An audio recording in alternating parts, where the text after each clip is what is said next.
사도행전 2장 38절의 말씀입니다. 사도행전 2장 38절의 말씀, 신약 189쪽입니다. 함께 읽겠습니다. 시작. 베드로가 이르되 너희가 회개하여 각각 예수 그리스도의 이름으로 세례를 받고 제사함을 받으라. 그리하면 성령의 선물을 받으리니. 아멘. 이 시간 교육위원회에 나오셔서 하나님께 찬양으로 영광 돌리겠습니다.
할렐루야.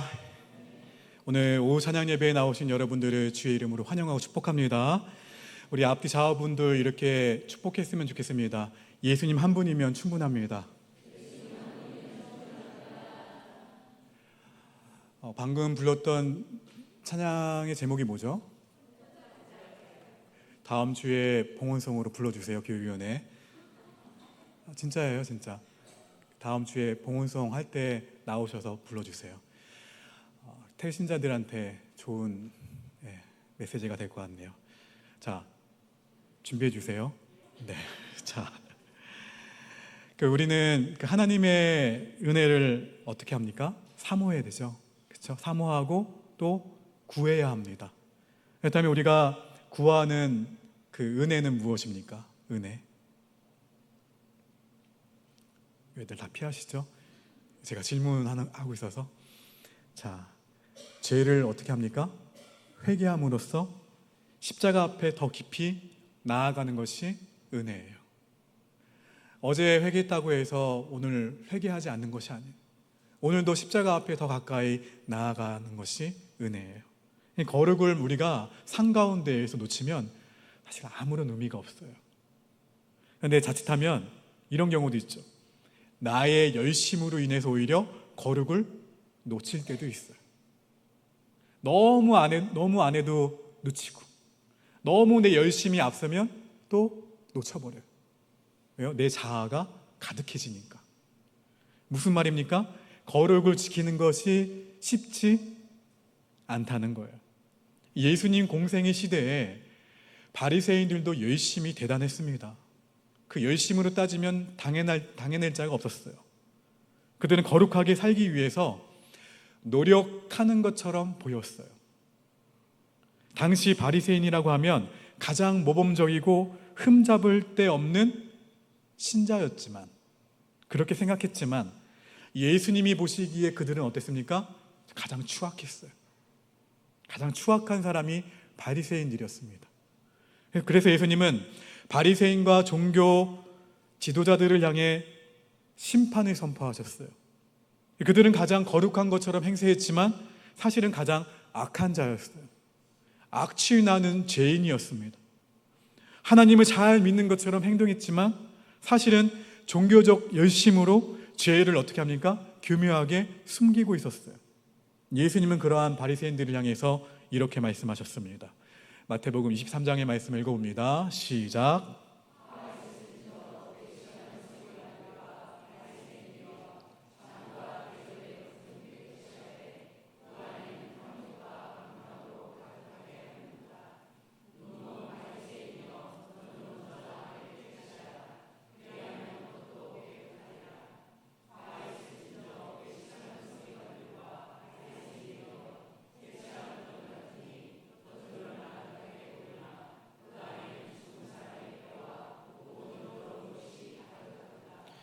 이렇게 말씀하시면서 바리새인들의 위선을 책망하셨습니다. 위선은 매우 위험한 거예요. 왜 위험하나요? 그 죄의 실체를 볼 수 없게 회칠한 무덤처럼 안의 내용이 보이지 않도록 볼 수 없게 만들기 때문에 그래요. 이 죄의 실체를 보지 못하면 회개하지 않습니다. 겉과 속이 다르면 굉장히 위험한 거예요. 왜요? 자신을 속이기 때문에. 사람들로부터 가장 모범적이고 칭송을 받는 사람이 오히려 가장 문제가 많은 성도일 수도 있어요. 또 저처럼 가장 문제가 많은 사역자일 수도 있어요. 이처럼 위선적인 삶으로는 선한 열매를 맺을 수가 없다는 거예요. 왜요? 스스로 속이니까. 그렇게 살고 있으니까. 거짓선을 행하는 사람은 사실은 그 안에 선한 열매가 맺어지지 않습니다. 여러분, 하나님은 겉모습을 보지 않으시고 어디를 보십니까? 저와 여러분의 중심을 보시죠. 우리는 항상 나의 신앙이 외형적으로만 흐르고 있지는 않은지 어떻게 하셔야 돼요? 점검하셔야 돼요. 신앙생활을 하면서 하나님을 의식하시나요? 아니면 신앙생활을 하시면서 사람을 의식하시나요? 우리는 신앙의 형식주의를 경계해야 합니다. 우리의 은혜를 받지 못하면 우리는 형식주의자가 될 수가 있다는 거예요. 기쁨과 감격이 사라진 채 습관적으로 신앙생활을 하다 보면 겉모양만 그럴듯하게 꾸며지게 됩니다. 그러다 보면 어떻게 돼요? 몸은 이 성전에 있지만 마음은 어디에 있어요? 다른 데 있어요. 오늘날 우리는 예배의 홍수 속에서 신앙생활을 하지만, 그렇죠? 여러분이 원하면 그 교회를 가지 않아도 유튜브를 통해서 그 교회의 말씀을 듣거나 라이브로 예배를 드릴 수도 있어요. 하지만 예배의 홍수 속에 살아가고 있지만 영혼이 바짝 마른 사람들이 많다는 거예요. 영혼이 메말라 있어요. 주일마다 각 교회에는 많은 사람들이 모이지만 하나님은 사람의 수를 보실까요? 안 보실까요? 안 보세요. 숫자를 보시는 게 아니라, 왜요? 강가에 있는데도 불구하고 목말라 죽는 사람이 있는 거예요. 교회에는 모이지만 목마른 사람들이 너무나도 많은 거예요. 그렇게 되지 않으려면 우리 모두가 어디 앞에서요? 십자가 앞에서 자신이 죄인임을 깨닫고 날마다 회개의 눈물을 흘려야 될 줄로 믿습니다. 그런 사람이 바로 큰 은혜 속에 사는 사람이에요. 오늘날 자신을 아름답게 치장하고 그리고 사람들로부터 칭송을 받으며 그럴듯하게 살지만 속은 어떻습니까? 비어 있어요. 속은 껍데기뿐인 사람이 너무나도 많다는 거예요. 세례 요한은 그런 사람들 향해서 이렇게 선포했습니다. 마태복음 3장 10절의 말씀 읽어봅니다. 시작. 이미 도끼가 나무 뿌리에 놓였으니 좋은 열매를 맺지 아니하는 나무마다 찍혀 불에 던져지리라. 위선을 행하면 선한 열매를 맺을 수가 없습니다. 열매를 맺어도 바리새인들처럼 가짜 열매를 맺는다는 거예요. 세례 요한은 회개를 촉구했습니다. 예수 그리스도를 맞이하려면 반드시 회개해야 하기 때문에 그래요. 회개를 어떻게 하라? 미루지 말라. 예수님이 오시면 심판이 임하기 때문에. 우리 마태복음 3장 12절 말씀 화면을 보고 읽겠습니다. 시작. 손에 키를 들고 자기의 타작마당을 정하게 하사 알곡은 모아 곡간 들이고 쭉정이는 꺼지지 않는 불에 태우시리라. 예수님이 오시면 알곡과 쭉정이를 구분하듯이 진짜와 가짜를 구분하신다는 거예요. 위선은 진짜입니까? 가짜입니까? 가짜죠.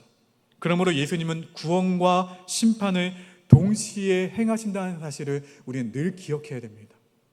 하나님은 가장 먼저 유대인을 심판하세요. 마지막 날에는 모든 민족을 심판하시지만 하나님이 택한 백성을 먼저 정화시키신다는 거예요. 명목상의 성도는 의미가 없습니다. 유대인은 하나님의 택함을 받은 백성이라는 자부심만 있을 뿐 하나님의 백성다운 모습을 놓쳐버렸어요. 이처럼 하나님의 부르심을 받았다는 것은 큰 특권이지만 그에 따른 책임이 따른다는 거예요. 하나님은 백성들에게 거룩을 요구하십니다. 거룩. 내가 거룩하니 너희도 거룩하라. 그러나 거룩을 잃어버린 백성에 대한 하나님의 심판은 매우 준엄하세요. 철저히 종교화되어서 생명력이 없는 유대인에게는 더 이상 소망이 없었어요. 결국 몇 년도예요? AD 70년에 예루살렘 성전이 무너져 버립니다. 처참하게 무너져 버립니다. 늘 성정 중심으로 살았던 이스라엘 백성들의 그 소중하게 생각했던 성전이 와르르 무너져 버렸어요. 마태복음 24장 2절 말씀 읽어봅니다. 시작.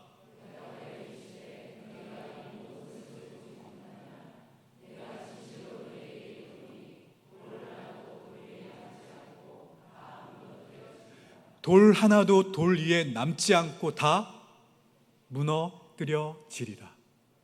이 무너진 성전 때문에 오늘 오전에 드렸던 말씀, 느헤미야가 성전을 계속 재건하려고 하잖아요. 여러분, 예수님이 말씀하신 대로 다 돌 위에 돌 하나도 돌 위에 남지 않고 다 무너졌어요. 말라기 3장에서 특별히 하나님은 7가지 죄를 지적을 하셨는데 첫 번째는 주술행위였습니다. 그것을 지적하셨어요.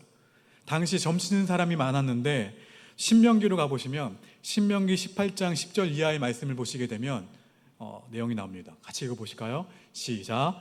그의 아들이나 딸을 불가운데로 지나게 하는 자나 점쟁이나 길흉을 말하는 자나 요술하는 자나 무당이나 진언자나 신접자나 박수나 초혼 자를 너희 가운데 용납하지 말라.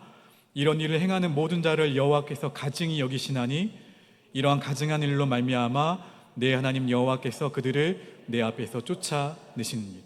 이 주술행위는 그 당시 늘 유행했다는 건 뭐예요? 누구나 다 했다는 것이겠죠.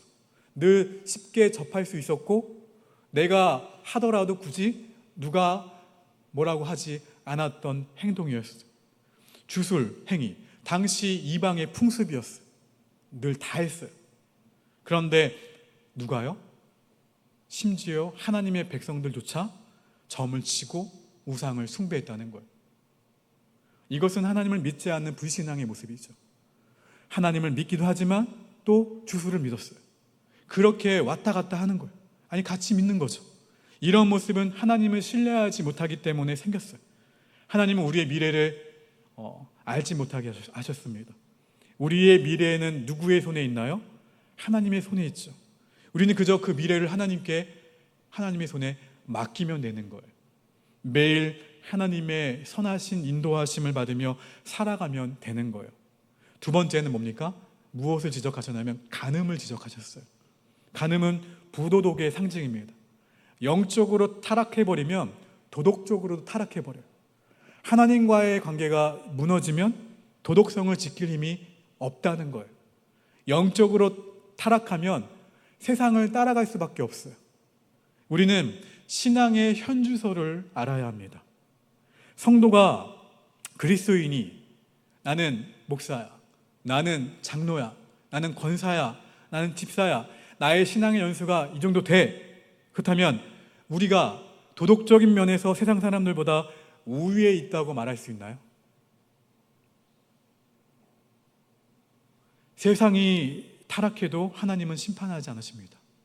무슨 말이냐면 하나님은 하나님의 백성들 때문에 세상을 그대로 내버려 두세요. 우리를 통해서 구원하시기 원하시기 때문에.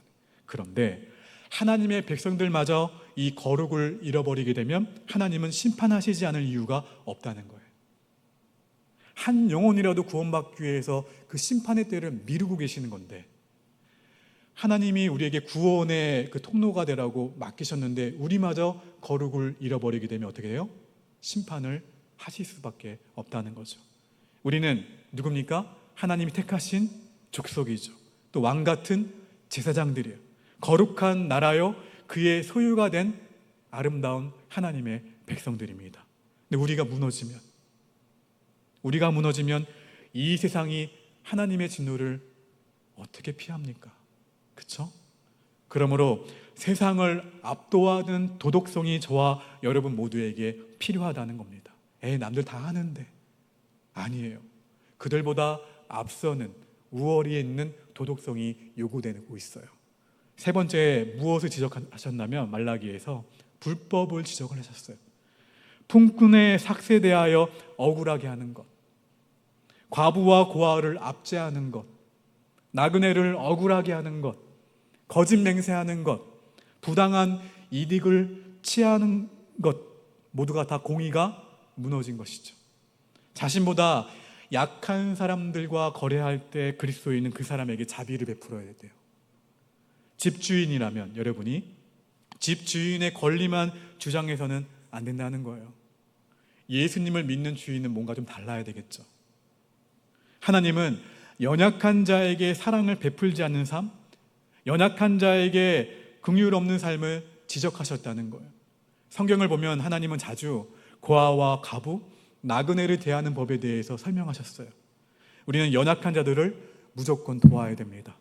그들은 누군가가 도와주지 않으면 살아갈 수 없는 사람들이에요. 우리는 그들에게 자비를 베풀어야 합니다. 그것이 누구의 마음이에요? 하나님의 마음이에요. 이사야 10장 2절 말씀 같이 읽어봅니다. 시작.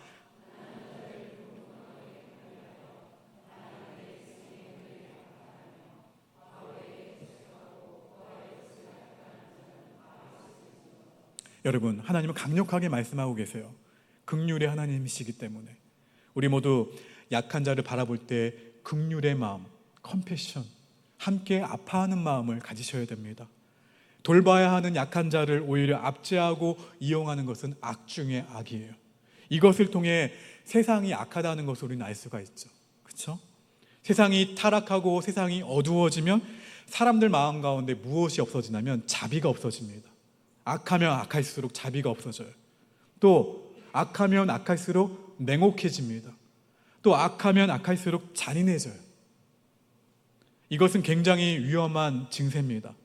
사람들이 하나님을 경외하지 않기 때문에 나타나는 현상이에요. 하나님을 사랑하십니까? 할렐루야. 하나님을 두려워하십니까? 같이 있어야 돼. 이 마음이에요. 두려워하는 마음과 사랑하는 마음, 이게 경외하는 마음이에요. 이 마음이. 하나님의 백성은 하나님을 두려워하지만 세상 사람들은 하나님을 두려워하지 않죠. 그리고 우리는 어떻습니까? 우리의 모습은, 우리는 지금은 하나님을 두려워하고 지금은 하나님을 사랑하지만 변질의 위험성을 안고 살아가고 있어요.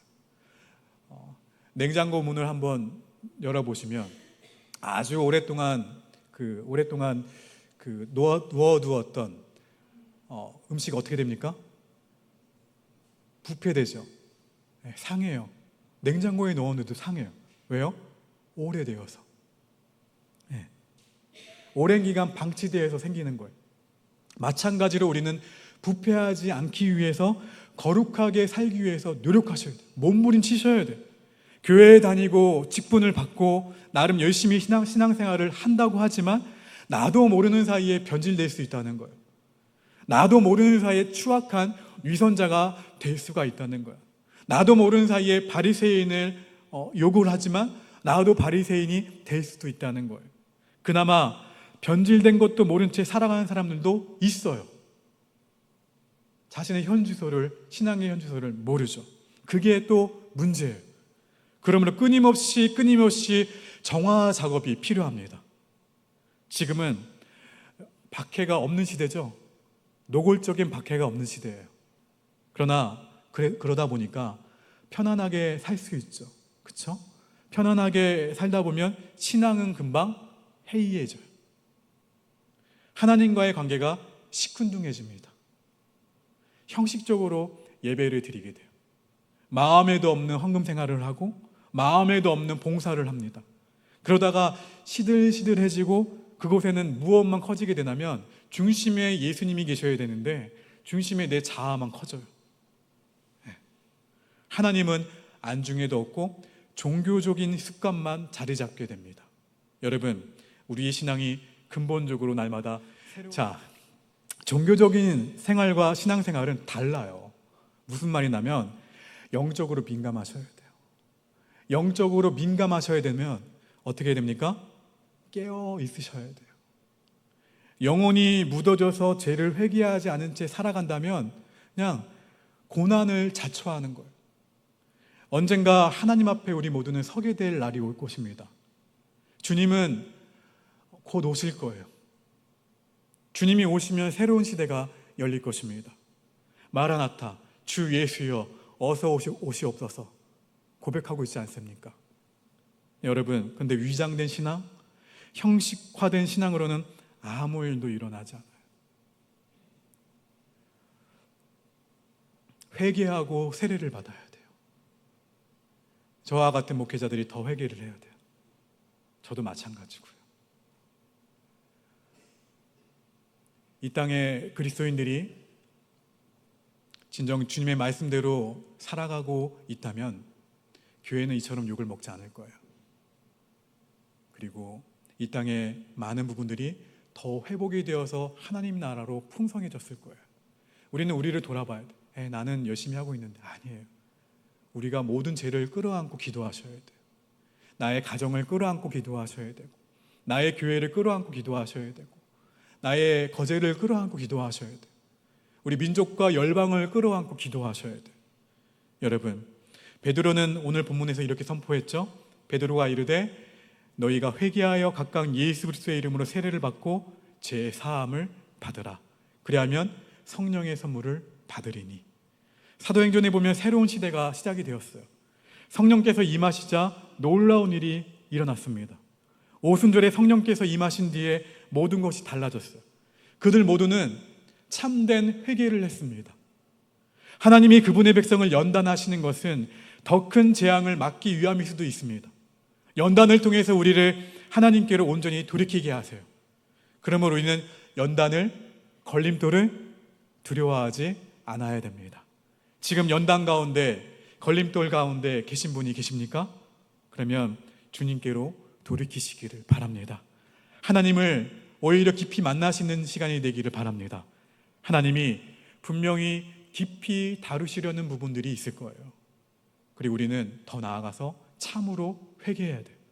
그럴 때 하나님이 살려주시고 새롭게 시작하도록 인도하신다는 거예요. 사랑하는 성도 여러분, 정화는 한 번으로 끝나지 않습니다.